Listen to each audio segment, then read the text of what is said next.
like, you know, I'm from Kuwait. The sun there is very hot. Yeah, You know, yeah. I'm not a vampire, but like, you know, I guess, maybe it's a deal you might consider. Yeah.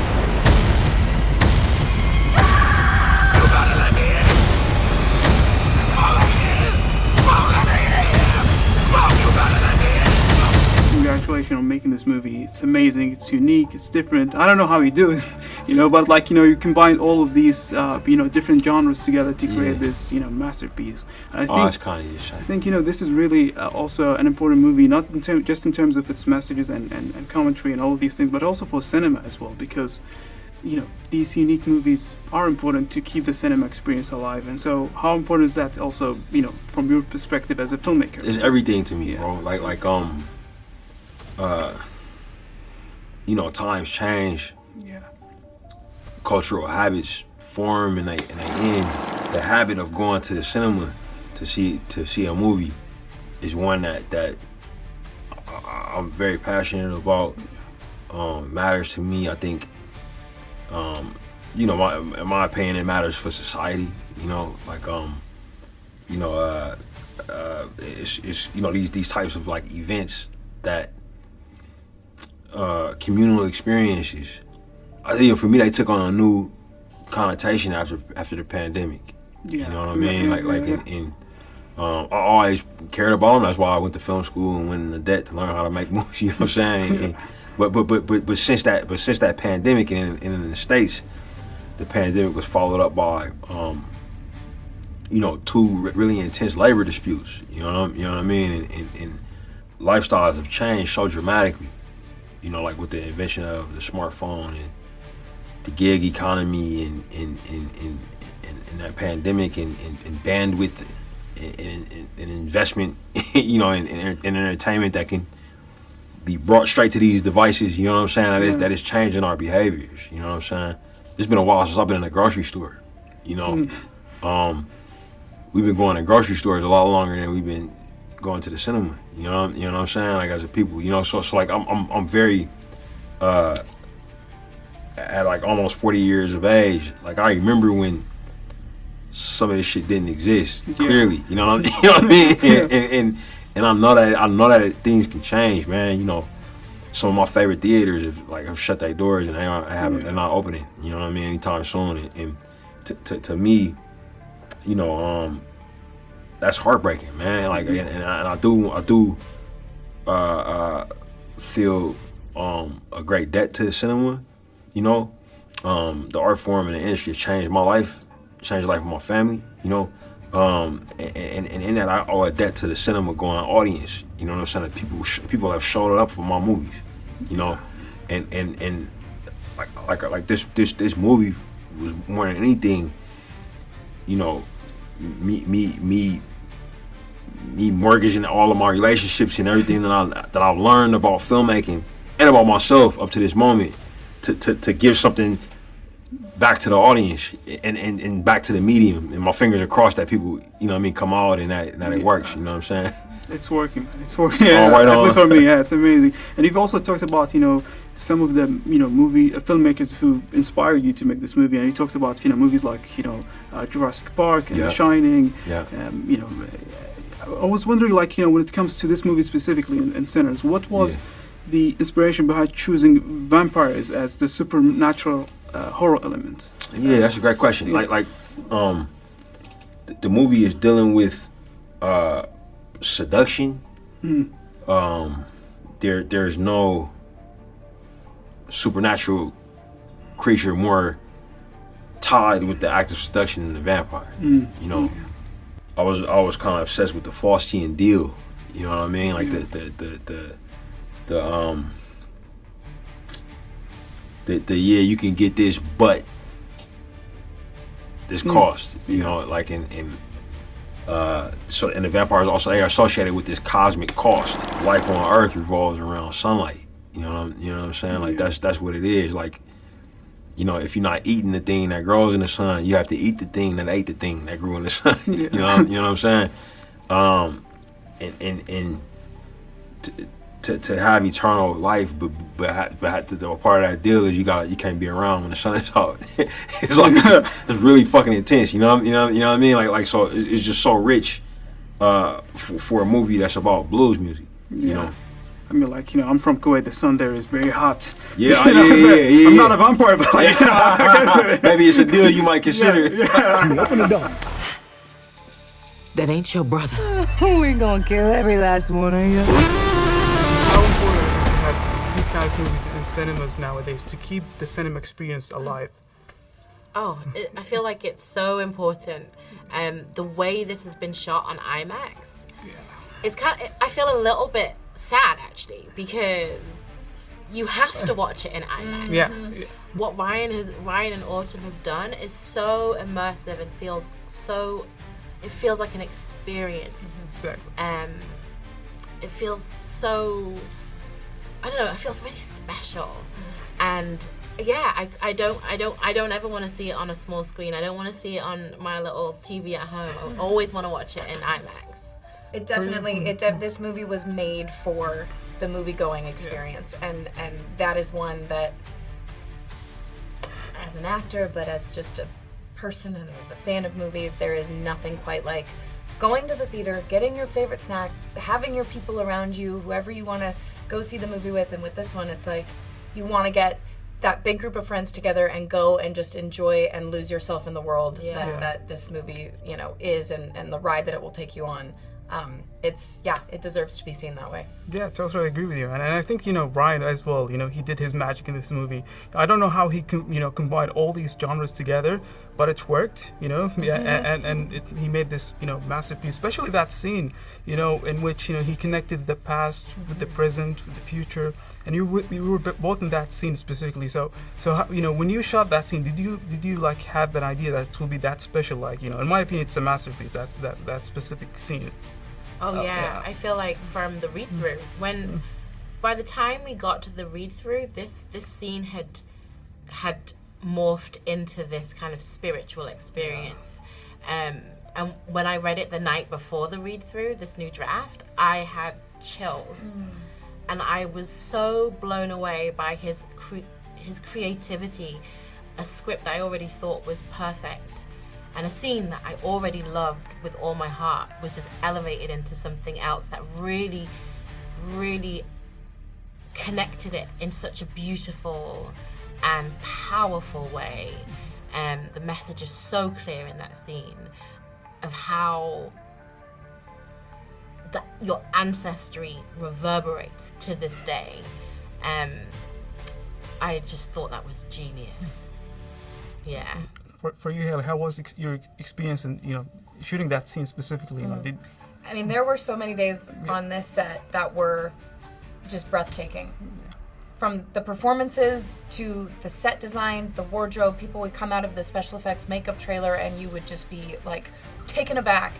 But that day specifically was so like beyond my wildest dreams. Watching the way that they choreographed this scene, watching all the different elements and all these people from all walks of life coming into this moment, coming into this place that we called home, that was our home for the night, was just the most magical thing to see. The connection of these of generations just coming together. It just helps make sense of things too, why we're here and how we got here and how we got so lucky to experience a moment like that together and hear the music coming together in real time. It was so surreal. It was this surreal montage, and being there felt like it was very wild and very cool. Awesome. You know, and for my last question, it's gonna be a geeky question. Don't worry, I'm not gonna ask you about the chairs. You know, I know Kevin Feige somewhere. He's yeah. But my question, you know, you've both been into the, you know, multiverse. You're actually right now the head of the TVA, and Hailey, you've been in the Spider-Verse and also the MCU. So my question would be, what if, you know, if B-15 had to recruit Kate Bishop for a TVA mission, what would that be?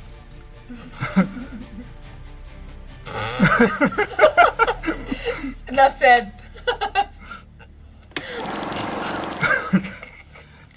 My mind is like, TVA, huh? Then I'm gonna end, you know, this interview with one question. What was, you know, your most terrifying cinematic experience, you know, watching a horror movie in cinema? or at home, you know? I remember seeing one of the Paranormal Activities in the theater. I want to say we snuck in because we weren't old enough. And it took place not far from where I grew up. So it made it feel so much more real that that was happening like in the backyard. I mean, it said across the screen where you are in each of those moments, and it just was like I had friends that went to school at the school behind the house. Like it was it was one of those things that just was like too close to home. But that stayed with me for a while. That one. Will somebody take me in your eyes? But it also can pierce the veil between life and death. First of all, Miles, congratulations on your first feature film. You literally, were the heart of the movie, And so, how did you cope with this transition, and this shift from being, a musician to an actor in this movie? And how exciting is it that you're also playing a musician in your first role? Yeah, I mean, reading this role, I felt like it was definitely a dream. Like just to be able to, be a musician in the movie. I feel like that made it definitely an easier transition for sure. But I feel like I used my performance and that experience, in my acting, and I kind of transitioned it, through the camera. So, to have that experience and then to come on set and be able to perform behind the camera, I felt like it was really cool. Yeah, it's an amazing performance, honestly, Thank you, man. Awesome. Mm-hmm. And Jack, you also play a terrifying villain in this movie. And what is interesting for me about this villain is that he sees himself as, from his own perspective, he sees himself as a protagonist. He doesn't see himself as a villain. And so how did you actually, let's say, approach this complex mindset of the character? And do you think that this is something that, benefit the movie as the story of the movie itself? I think so. I think Ryan Coogler is an amazing storyteller, and this is obviously another one of his creations within the story. So there was so much there on page. The writing was very, very rich, very informative. So yeah, I think the phrase fellowship and love became a bit of a mantra on the set. Ryan was saying it. Did you ever say it? Did I get you saying it? Fellowship and love. F&L, we were calling it for sure. Yeah. F&L. So, there's so much to unpack there, and that was what he was trying to promote and trying to sell and trying to offer. But you're dead right, man. In his mind, he's a protagonist, and he's a force for good. Mm-hmm. Which is, a lovely bit of perversion to be playing within. Yeah, it's interesting, a lot of, villains, like Thanos, for example, or the Joker, because that's what we cover, the Geek House show, we cover all of these things. They see themselves this way, and that's what makes them really interesting. And I think it was really great to see your character as well, having this mindset as well in the movie. Cool. And now, with the movie is going to be released, I think, next week. So what is the thing that you're most excited, for the audience to experience when they see the movie? Both of you, of course, Yeah, I think, honestly, just to go in there and experience it, man. Like, yeah, it's such an exciting movie. I think you're gonna laugh. You're gonna, you're gonna have questions. Might cry. You might be a little scared. So I think, there's so many different things in there. But I'm really excited for like the music aspect of it. Like just. Yeah. For people to really see like the legacy of music and the evolution and how it ties so well into the film. Mm-hmm. Yeah. That too, for me as well. I think this is so. There's so much to this movie that I think different people will take very different things from it, and I think that's partly what's amazing about it.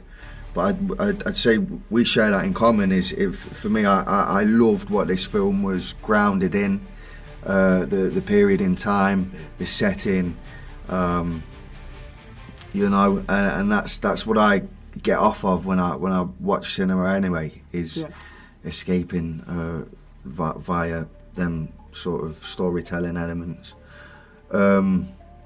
But yeah, it is. It's that exploration through music, and that's what I was getting off of mainly while we were making it too. Awesome, man. And you know, this movie is all about vampires as well. You know, I'm wondering if there's like, you know, any, you know, vampire, you know, from pop culture, whether it's from video games, comics, movies, novels. Like, do you have a favorite vampire character in your mind? You know, before, you know, other than, you know, your character in the movie, of course. Yeah. I mean, yeah, they are there. I've got to be. I kind of have to keep this one close to my chest because there were certain ones I was watching. Do you know what I mean? I feel like I was telling you my secrets a little bit. Plus, you know, I'm not massively versed in that area of cinema, but you know, I'm just not. So. Eddie Murphy's Vampire in Brooklyn. Oh yeah, that's my favorite one. Awesome. Oh fuck it. Gary Oldman in Dracula. Okay. Awesome.